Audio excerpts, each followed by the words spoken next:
Thank you. It was fascinating to hear this story. Okay.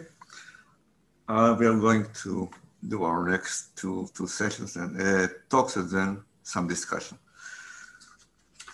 I'm very thankful that we keep the time on the spot, so it's very nice. Now, Lina, again, please help me with your surname. So, I'm Lina Mumgaudyte. Okay, from Vilnus University, and she will talk about Ego Playground, the autobiographies of the interwar period Eastern European Jewish females. Please. So I will just share the screen, just a moment.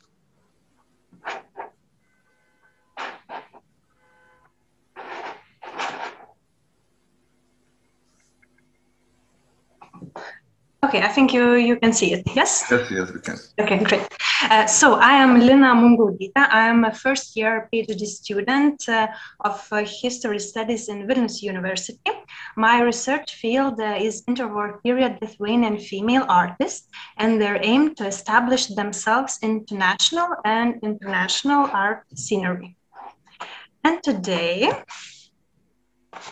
I will present Ego Playground, the interwar period Eastern European Jewish females entering Vilnus and Kaunas art schools. So the interwar period marks a new period of females' art education, while the main European art academies, together with newly reopened art schools, finally welcome women presence in the official art institutions. On the one hand, it seems to be a progressive step in transforming only the male-dominated art field, but on the other hand, it put women into the need to create their public profile in order to have an access to the different professional markets which were inaccessible before, such as art field. Several questions appear due to females' public profile creation. If the content of curriculum vitae can be enough to reveal the public profile of the female entering art schools and how it's constructed. These questions were strongly relevant for the Jewish community since they were one of the main art field participants seeking for modernization, integration, and starting to see the artist profession as a way to assimilate. In this context, Eastern European Jewish females were newcomers in the official art institutions comparing with Western or Central European Jewish females, taking the opportunity to enter newly reopened art faculty of Stefan Batory University in Vilnius in interwar Poland and Kaunas Art School, interwar Lithuania, which were alternative and new space for art co-education in the Eastern European region, which witnessed a great number of Jewish youth. This art field formed a significant need to create a public profile contained autobiographies genre, curriculum vitae, which became a playground of the institution and individual, especially for the newcomers, females in general, or more specifically Jewish females, where self-expression of one's life is dedicated to achieve the goal, to enter the art school. The importance and uniqueness of the ego document genre autobiographies, curriculum vitae, as states scholar Liz Stanley, lays in its content as it presents a liminal area between the institution and its criteria and individual and its experience. Forming a public profile, for example, the ego documents formed due to the outside urge with the institutions, such as CV, request for the job, studies, medical, criminal, birth, death, marriage, certificates, testaments, as a response to the private profile. For example, the ego documents created for the inner urge, such as diaries or letters. Microhistory approach was used for the research, which proposed to track the history from below and bring to the light ordinary people's experiences. This method allowed to discover mainly unknown Jewish females' efforts to enter the art world, not necessarily successfully, by analyzing their curriculum vitae. The aim of the paper is to present the analysis of the autobiography's CV, of the interwar period Eastern European Jewish females entering art faculty of Stefan Batory University in Vilnus and Kaunas Art School. The main archival sources of this research are based on 37 Jewish female students' curriculum vitae, 30 of art faculty of Stefan Batory University in Vilnius in Polish language, and 7 of art school in Lithuanian language, found in their personal files in Lithuanian Central State Archive and Lithuanian Literature and Art Archive, which also contain the various documents such as birth, marriage, living place certificates, request to enter the school, questionnaire, schools books. The curriculum vitae was selected as a main source due to its potential to represent public profile as a meeting place between individual and institution and significant mark of females' modernization to enter male-dominant professional fields in the form of first-person writings created from the outside urge.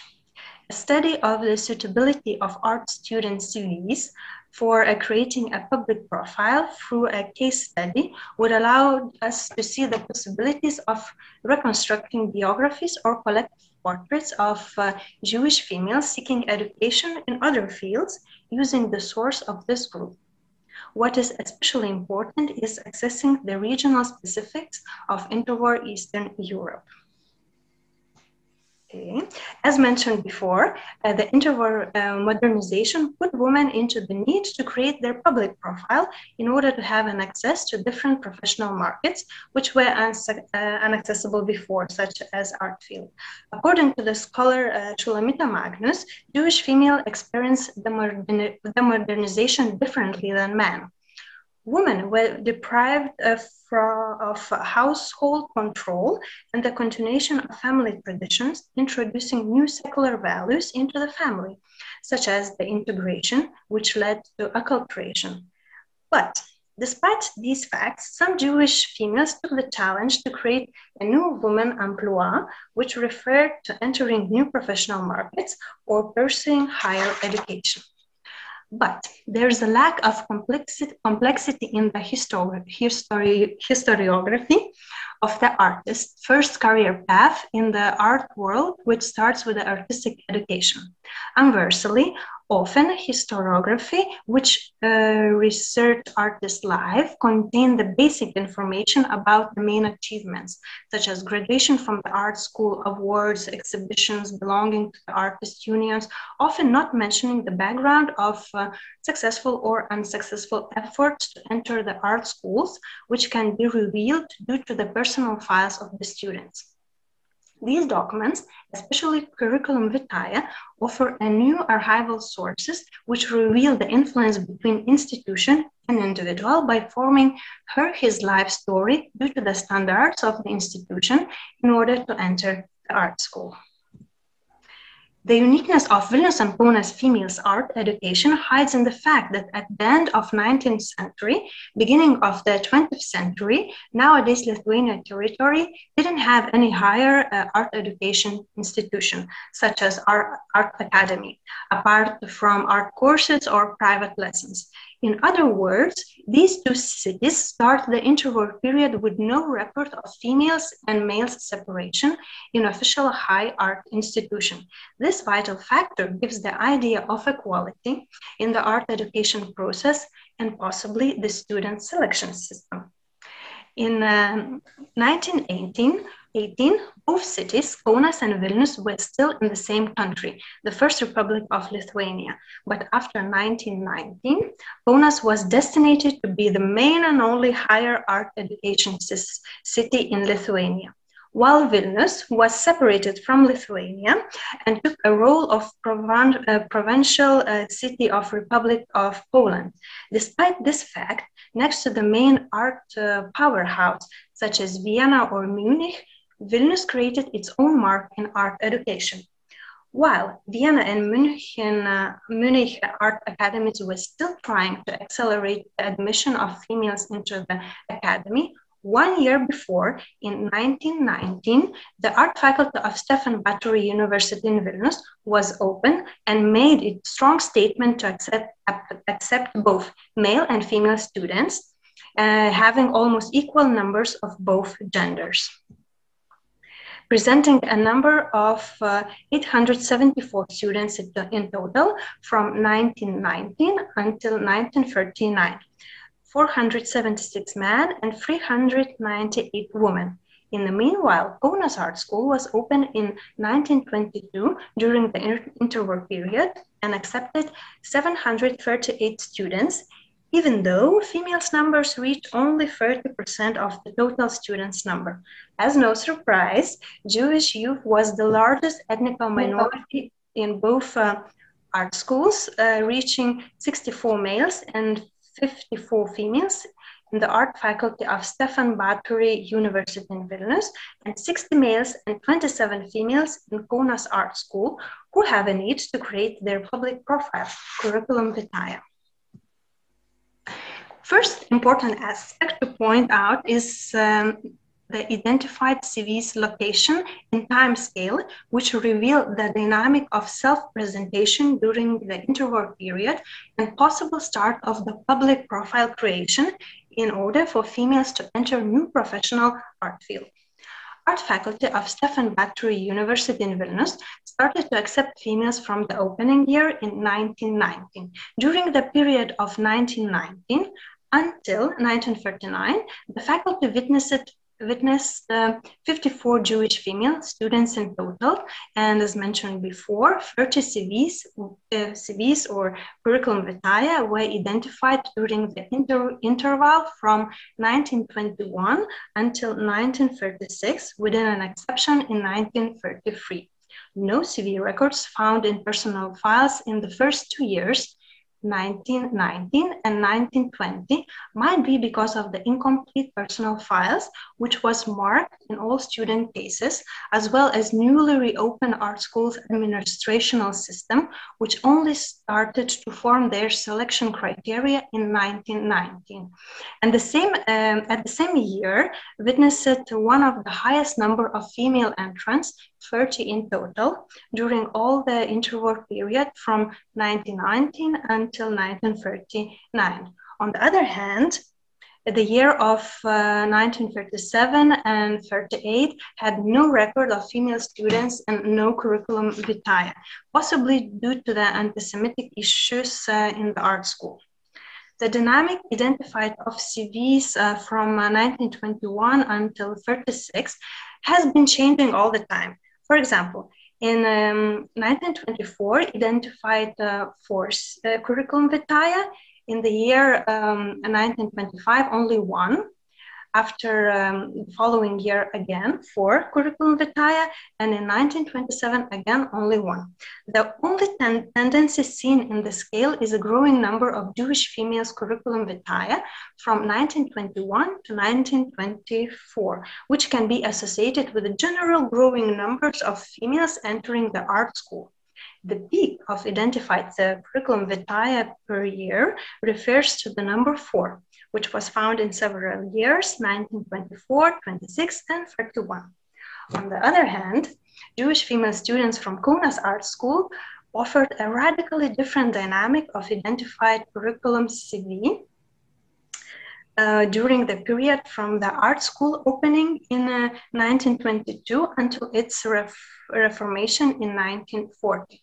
From the 1922 until 1936, no curriculum vitae were found.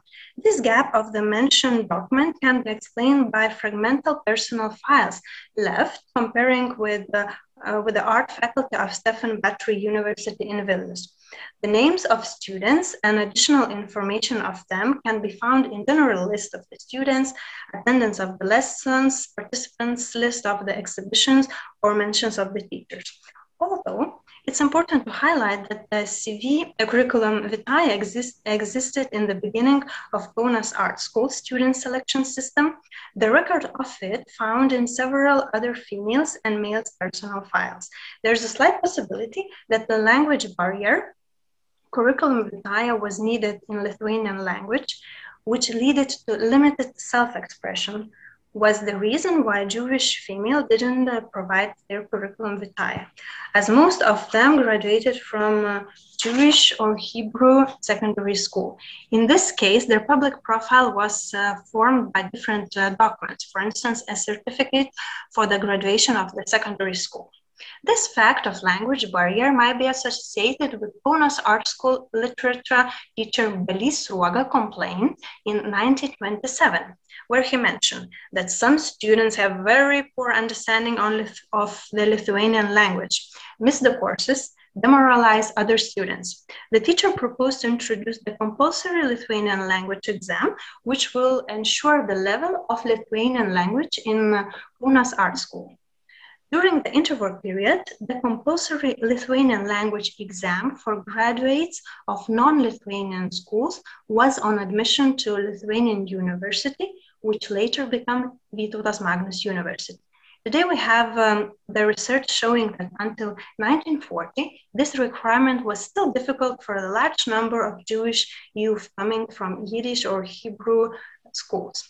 In contrast, on the other hand, in the art faculty of Stefan Batory University in Vilnus, the situation of language barrier was not so significant, since Jewish females, even if they were graduated from Yiddish or Hebrew schools, mentioned the Polish language courses before entering the art school. The first records of Jewish female students' curriculum vitae in Kaunas appeared in 1936 and 39 and reached its peak in 1940. This growing dynamic can be explained by the matter that the beginning of the World War II in 1939 activated the displacement of Jewish people and their need to express the reason why they entered the art school, which had additional geopolitical or family approach mentioned in their curriculum vitae apart from their artistic background. For instance, fleeing the war or a need to be reunited with a family or husband who lives in Lithuania. Secondly, in the end of interwar, possibly due to the increasing level of Lithuanian language among Jewish people, youth, led them to express and write curriculum vitae easier than the beginning of the interwar. Second important point to present is the structure of research ego documents, curriculum vitae of Jewish females entering Vilnus and Kaunas art schools, reveal standard and extended versions of it. The standard version contains the basic information of the person, birthplace, date, primary, secondary education, while on the other hand, extended version of curriculum vitae present information such as birthplace, date, primary, secondary, other education, artistic preparation, in some case as well work, connection, war, family, or financial situation. This information partly helped to reconstruct the social profile of Jewish females entering art schools in Vilnius and Kaunas.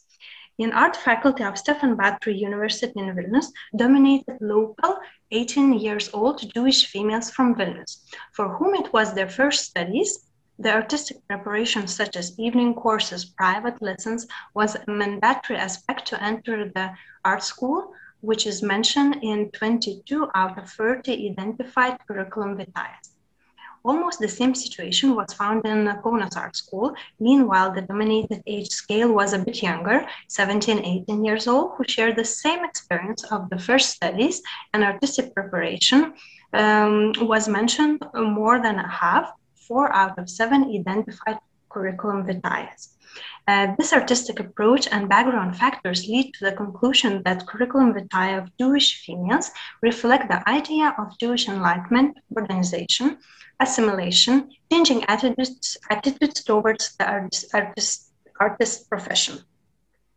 In Vilnus' case, a small number of Jewish females come from the family of artists, 5 out of 30. However, it indicates the beginning of the tradition of continuing the profession of artist in the Jewish family. On the other hand, only one Jewish female entering Kaunas Art School mentioned her artistic family background, which was rather an exception than a tendency.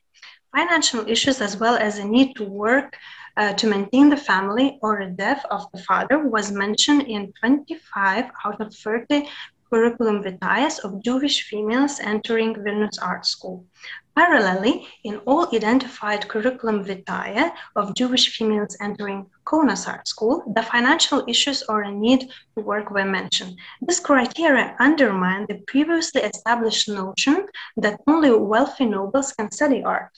Artist profession became especially attractive among the poor and middle-class Jews who sought assimilation with the local environment and secular ideas.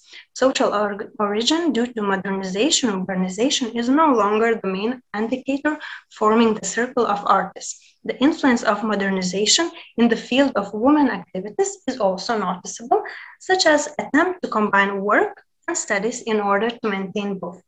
In some cases, Jewish females expressed a bit more personal information, not necessarily required in the standard or extended curriculum vitae.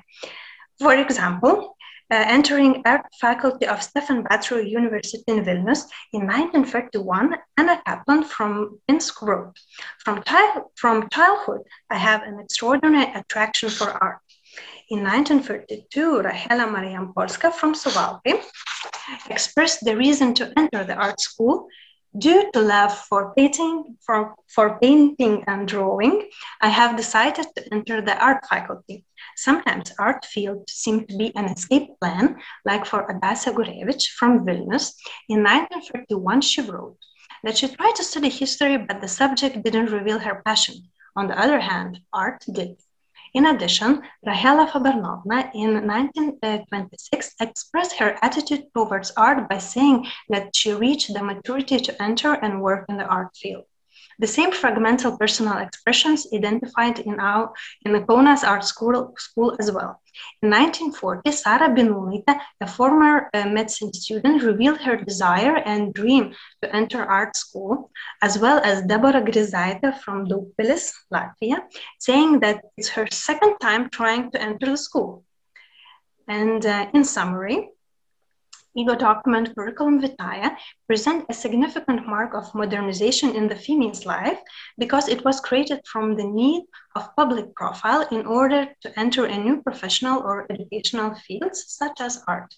In this research, 37 curriculum vitae of Jewish females were identified, which presented two content structures, standard version and extended versions. Several issues of identified curriculum vitae were remarked. First of all, it's a bureaucratic self-expression created from the outside urge, which give almost no freedom, despite some exceptions as mentioning individual dreams or desire to create. On the other hand, it confirms the fact that it's a part of the public profile creation, but in this research field, it needs other ego documents from the students' personal files, such as birth, marriage, living place certificates, requests to enter the school, questionnaires, schools books, in order to verify and identify the full picture of public profile of the Jewish female entering Vilnus and Kaunas art schools, especially when the potential language barrier appear in the creation of curriculum vitae. So thank you for your attention. Thank you. Thank you very much. For me, it's a very unknown subject, so I was fascinated. I think that you should focus more on the difference between the Polish area and the independent area of Lithuania, because it's especially Vilnus, which was a very important place for Jewish scholarship, like the place of Ivo and other stuff in the 1920s and 1930s, especially.